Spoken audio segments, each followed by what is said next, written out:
Okay, Menachot 46a. Let me start from 45b. With regard to the dispute in the Mishnah about whether failure to sacrifice the 2 sheep as peace offerings prevents the bringing of the 2 loaves, or vice versa, Rabbi Yohanan says everyone concedes, okay, 46a, that if they become bound to each other, and then one of them became lost, that the lost item prevents fulfillment of the mitzvah with the other, i.e., the remaining item is unfit and must be burned. Rabbi Yohanan clarifies, and what is it that establishes their bond? It is the slaughter of the sheep. If the loaves existed at the time of the slaughter, then the loaves and sheep are sanctified as one unit. Consequently, if one of them is lost, the other is unfit and must be burned. With regard to the establishment of the bond between the loaves and the sheep, Ulla said that the sages in the West, Eretz Yisrael, raise a dilemma. Does waving of the sheep and loaves before the sheep are slaughtered establish a bond between the sheep and the loaves, such that if one is lost, the other becomes unfit, or does it not establish a bond between them? The Gemara asks, why is there a dilemma about this issue? Resolve it from the statement of Rabbi Yohanan, as Rabbi Yohanan says that slaughter of the sheep establishes a bond between sheep and the loaves.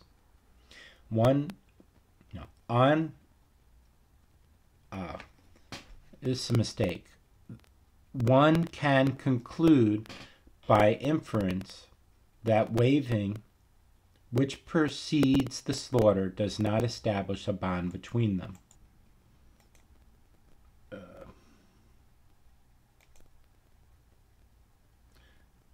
The Gemara asks, does not establish a bond between them? The Gemara answers, it is with regard to the statement of Rabbi Yohanan itself that Ulla raises the dilemma. Is it obvious to Rabbi Yohanan that slaughter establishes a bond between them, but waving does not establish a bond between them? Or perhaps it is obvious to him that slaughter establishes a bond between them, but he is uncertain as to whether or not waving establishes a bond between them. According to the second possibility, the reason that he mentions slaughter is that he was certain about it. The Gemara notes that the question shall stand unresolved.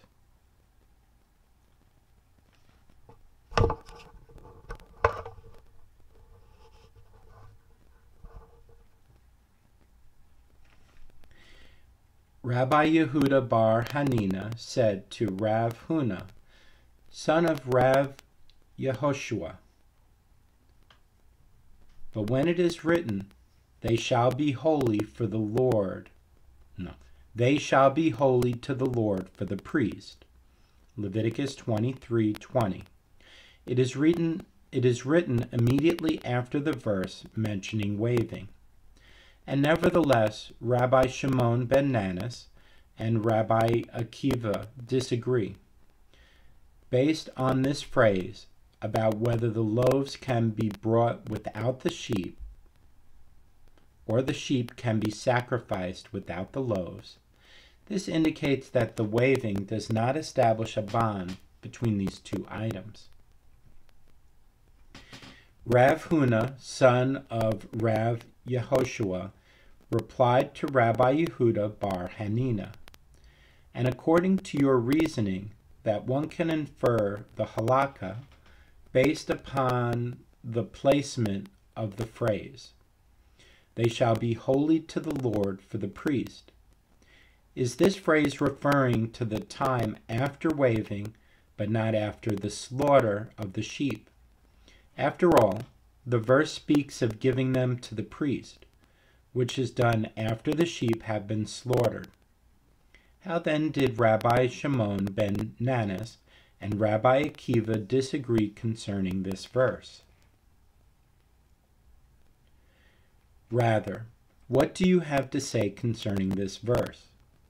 It must be referring to a time before the slaughter. And what is meant by, "They shall be holy to the Lord," for the priest? It means an item that is ultimately given to the priest.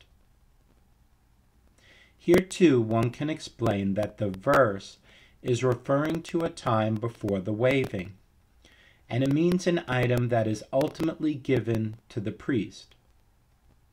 The issue of whether or not waving establishes a bond between the sheep and loaves therefore remains an open question. The Gemara asks, but is it so that slaughter establishes a bond between them? And the Gemara raises a contradiction to this from a Beraita concerning a thanks offering, which consists of an animal offering accompanied by 40 loaves. The Beraita states, if one of its accompanying loaves broke before he slaughtered the thanks offering, he should bring another loaf and slaughter the thanks offering. But if one is accompanying loaves broke once he slaughtered the thanks offering, it is not possible to bring another loaf, because the loaves of a thanks offering are sanctified through the slaughter of the animal, which has already taken place. Consequently, the blood should be sprinkled on the altar, and the meat should be eaten. But he has not fulfilled his vow to bring a thanks offering, and the loaves are all unfit. If one of its accompanying loaves broke after the blood was sprinkled on the altar, the loaves are not deemed unfit, and the individual has fulfilled his vow to bring a thanks offering. He separates the 4 loaves for the priest from the whole loaves for the broken loaf. The priest receives whole loaves and not the broken one. The Beraita continues, if one of its accompanying loaves left the confines of the walls of Jerusalem before he slaughtered the thanks offering, it is not unfit because the loaves were not yet sanctified by the slaughter. Therefore he brings it back into the city and slaughters the thanks offering. If one of its accompanying loaves left the confines of the walls of Jerusalem, once he slaughtered the thanks offering, the loaves are rendered unfit. Consequently, the blood should be sprinkled on the altar, and the meat should be eaten. But he has not fulfilled his vow to bring a thanks offering, and the loaves are all unfit. If one of the loaves left the confines of the walls of Jerusalem after the blood was sprinkled on the altar, the remainder of the offering is fit, and he separates the 4 loaves for the priest from the ones that remained inside the city for the loaf that went outside the walls of the city.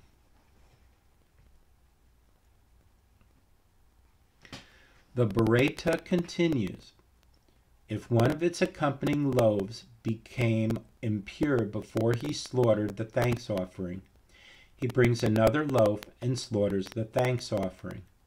But if one of its accompanying loaves became impure once he slaughtered the thanks offering, then the blood should be sprinkled on the altar, and the meat should be eaten, and he has fulfilled his vow to bring a thanks offering. This is due to the fact that the front plate affects acceptance of offerings that are impure. Nevertheless, the loaf that became impure is unfit, as the front plate affects acceptance of the offering but does not render impure items pure. The Beraita concludes if one of its accompanying loaves became impure after the blood was sprinkled on the altar, He separates the 4 loaves that are given to the priest from the loaves that remain pure for the impure loaf.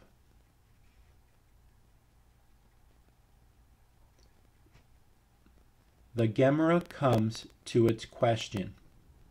If it enters your mind to say that slaughter establishes a bond between the sheep and the 2 loaves of Shavuot, and similarly between the animal offering and the loaves of a thanks offering, then in the cases where a loaf became unfit after the animal was slaughtered, but before the blood was sprinkled, since the animal and the loaves bonded with each other through the slaughtering, once the loaf became unfit, the thanks offering should also become unfit.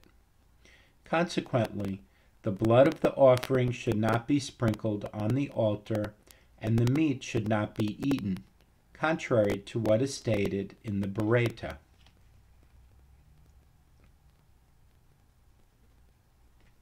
The Gemara answers, the thanks offering is different, as the merciful one called it a peace offering. As the verse states, the sacrifice of his peace offerings for thanksgiving. Leviticus 7:13. Consequently, just as a peace offering is sacrificed without loaves, so too a thanks offering can be sacrificed without loaves.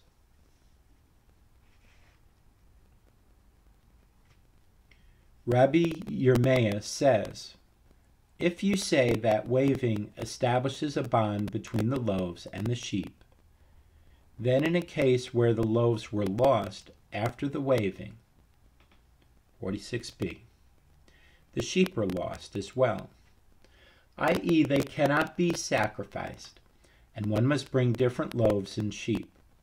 Similarly, if the sheep are lost after the waving, the loaves are thereby lost as well, since a bond was established between them by means of the waving. And if you say that waving does not establish a bond between the loaves and the sheep, then one can raise the following dilemma. If one brought loaves and sheep and they were waved, and then the loaves were lost, and he brought the other loaves to replace the original loaves, does that second set of loaves require waving with the sheep, as it has not yet been waved? Or does it not require waving, as the accompanying sheep have already been waved with the original loaves? And the sheep are the subject in the verse that serves as the source of the requirement of waving. See Leviticus 23:20. Rabbi Yirmiyah clarifies the dilemma. In a case where the sheep were lost after the waving, do not raise the dilemma, as in this case they certainly require waving, because the primary obligation of waving is mentioned with respect to the sheep, and these sheep have not yet been waved. When should you raise the dilemma? You should raise it in a case where the loaves were lost after the waving. And according to the opinion of Rabbi Shimon ben Nanas, who holds that failure to sacrifice the sheep prevents one from sacrificing the loaves, do not raise the dilemma, as he says that the sheep are primary. Consequently, since the sheep have been waved, there is no need to repeat the waving. When should you raise the dilemma? Raise it according to the opinion of Rabbi Akiva, who holds that failure to bring the loaves prevents one from sacrificing the sheep, as he says that the loaves are primary. According to his opinion, what is the halakha concerning the loaves that are brought as replacements? On the one hand, one might say that since the loaves are primary, and this set of loaves has not yet been waved, it requires waving. Or on the other hand, Perhaps one should say that since its permitting factors are the sheep, and they were already waved, the new set of loaves does not require waving. The Gemara concludes that the question shall stand unresolved.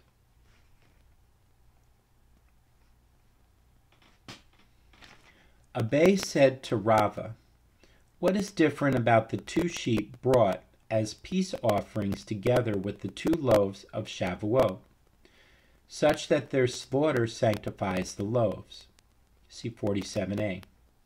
And according to Rabbi Yohanan, failure to sacrifice them once they have been slaughtered prevents the bringing of the loaves.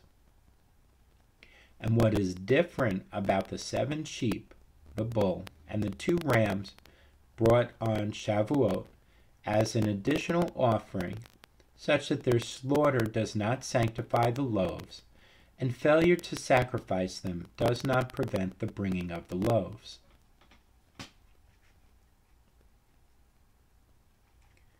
Rava said to Abai, "The reason for the distinction is because the 2 sheep and the loaves brought as peace offerings are bound to each other through the waving. This is not so with regard to the additional fringes, which are not waved with the loaves."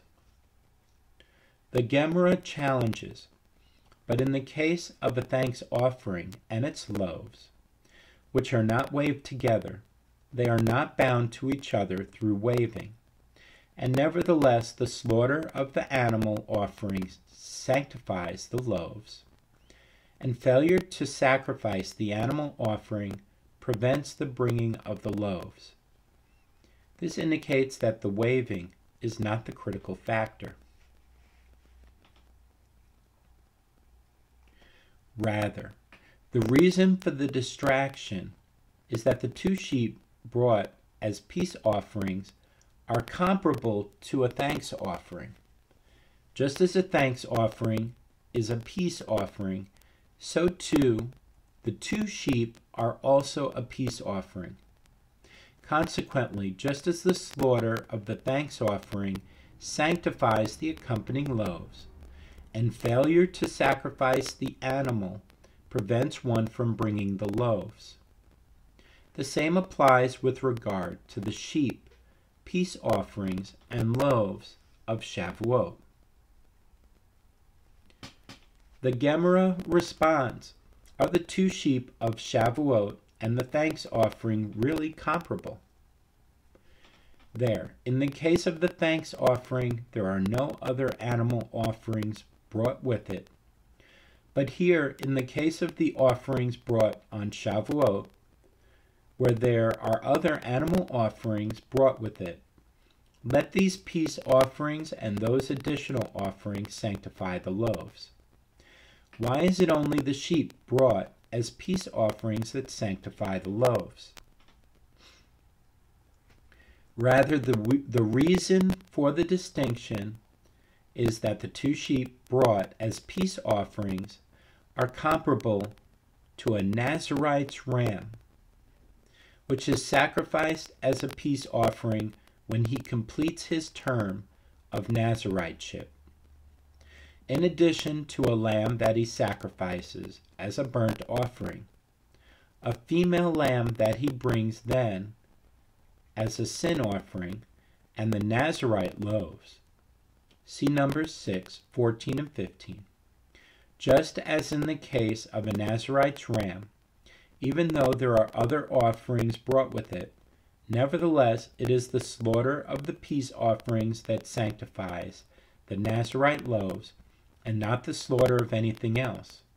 Here too, the halakha is no different, and it is specifically the slaughter of the peace offerings that sanctifies the loaves.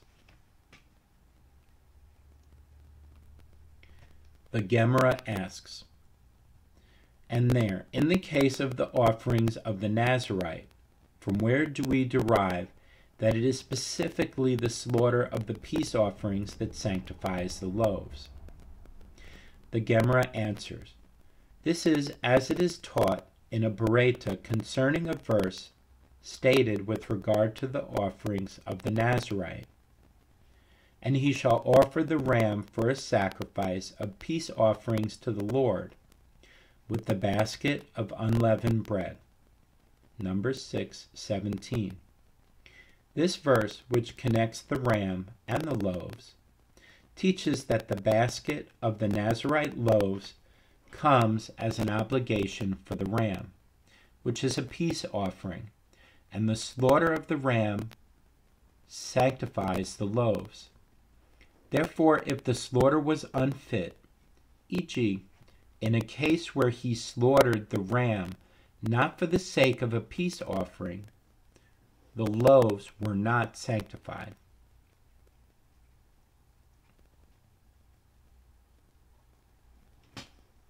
The Mishnah teaches that according to Rabbi Akiva, failure to sacrifice the 2 sheep brought as peace offerings does not prevent sacrifice of the loaves. Consequently, if there are no sheep, the loaves are sanctified by themselves. Concerning this, the sages taught in a Baraita, in a case where the 2 loaves are brought by themselves, they should be waived. They should then be left overnight so that their form decays, i.e., they become disqualified, and they are then brought out of the place of burning like any disqualified offering.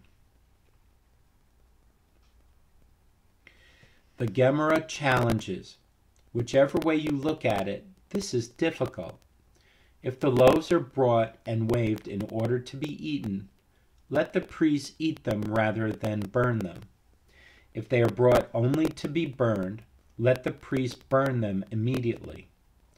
Why are they left overnight so that they undergo a decay of form, i.e., become disqualified?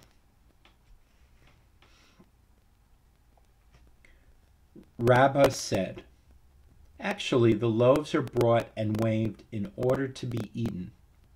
Nevertheless, the sages instituted a rabbinic decree that they not be eaten out of concern, lest sheep become available to the nation the following year.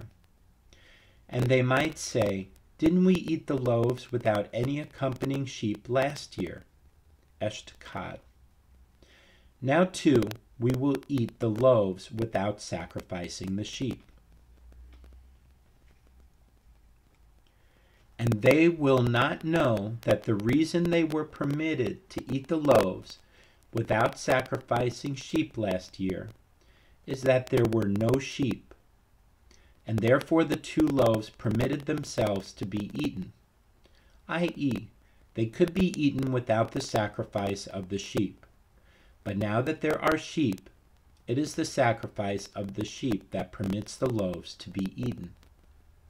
Since loaves brought without sheep are fit by Torah law and may not be eaten due to rabbinic decree, they may not be burned until they become disqualified by remaining overnight. Rabbah said, from where do I say this, i.e., what is the source for my statement? It is as we learned in a Mishnah, Shekalim 1:4. Rabbi Yehuda said that Ben Bukri testified before the sages in Yavne. Any priest who contributes his half shekel is not considered a sinner, despite the fact that he is not obligated to do so.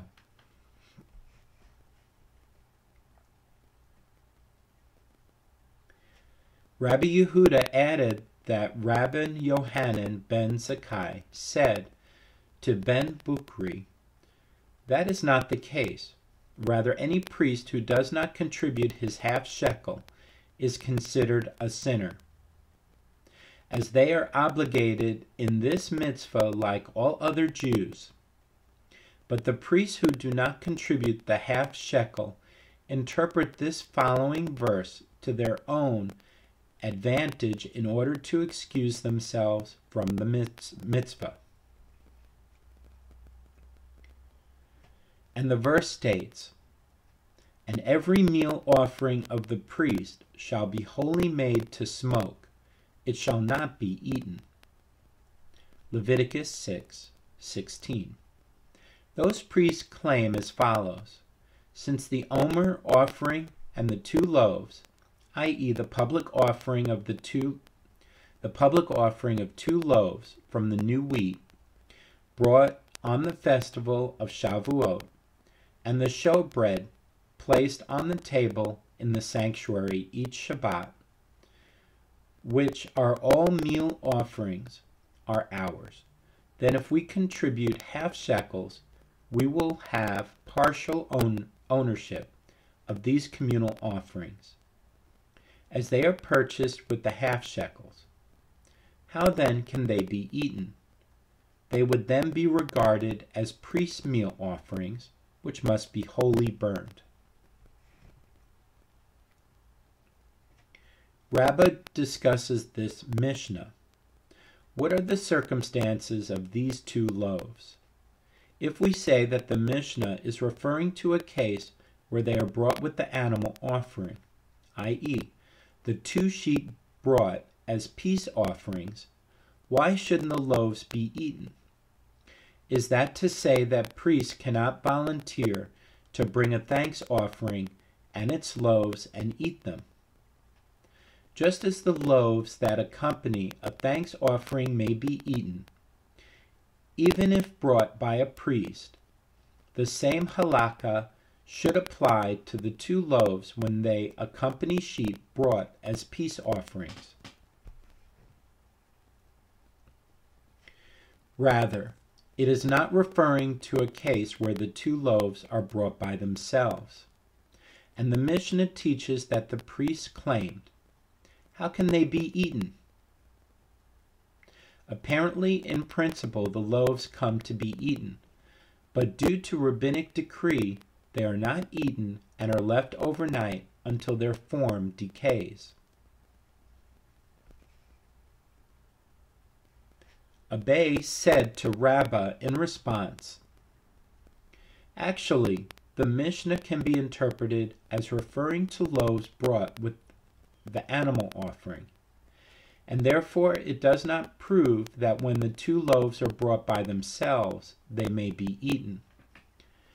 And as for that which is difficult for you based on the case of a thanks offering and its loaves, the resolution is that the loaves of a thanks offering are not called a meal offering, and therefore even when a priest brings a thanks offering, the loaves may be eaten. By contrast, the 2 loaves of Shavuot are called a meal offering, as it is stated with regard to the 2 loaves. Also in the day of the first fruits, when you bring a new meal offering to the Lord. Numbers 28:26. Therefore the priests held that if they would donate half shekels, the 2 loaves would not be permitted to be eaten.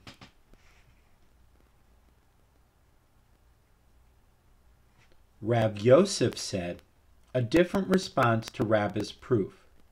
Actually, when the 2 loaves of Shavuot are brought by themselves, they come to be burned, i.e. they may not be eaten. And this is the reason that we do not burn them until the following day. It is because one may not burn consecrated items on a festival.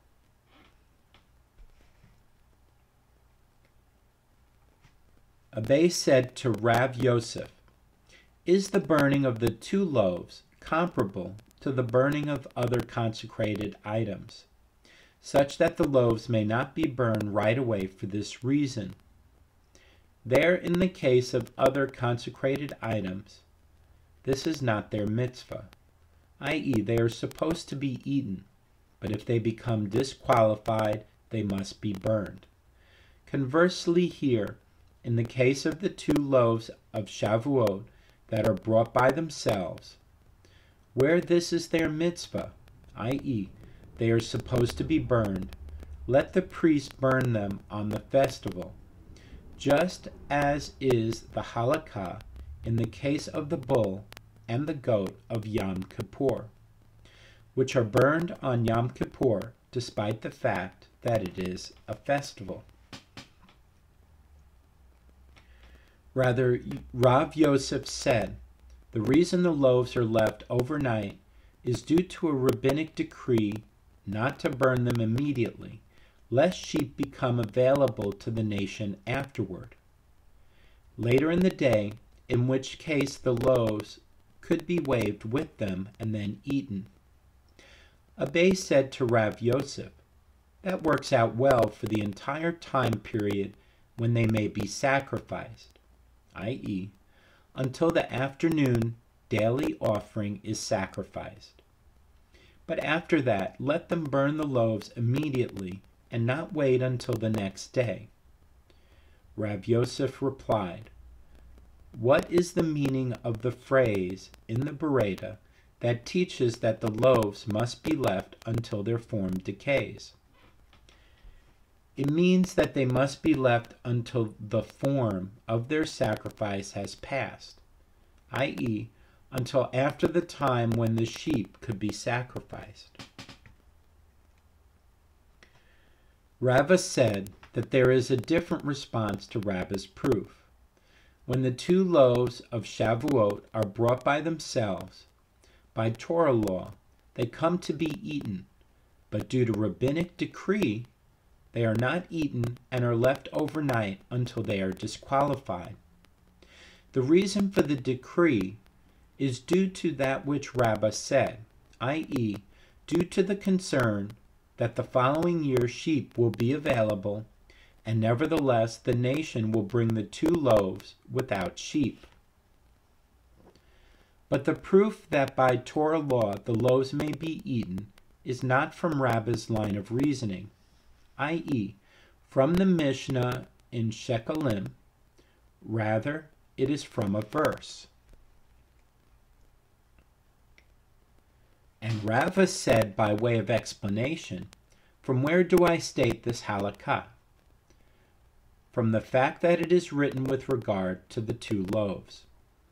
You shall bring out of your dwellings 2 loaves of waving, of 2/10 parts of an ephah. They shall be of fine flour, they shall be baked with leaven, for first fruits to the Lord. Leviticus 23:17. Just as first fruits are brought by themselves, without an accompanying animal offering, so too the 2 loaves are brought by themselves, when there are no sheep available. And learn from this comparison to first fruits that just as first fruits are brought to be eaten, so too the 2 loaves are also brought to be eaten, even in the absence of the sheep brought as peace offerings. Okay, that completes Menachot 46b. Thank you.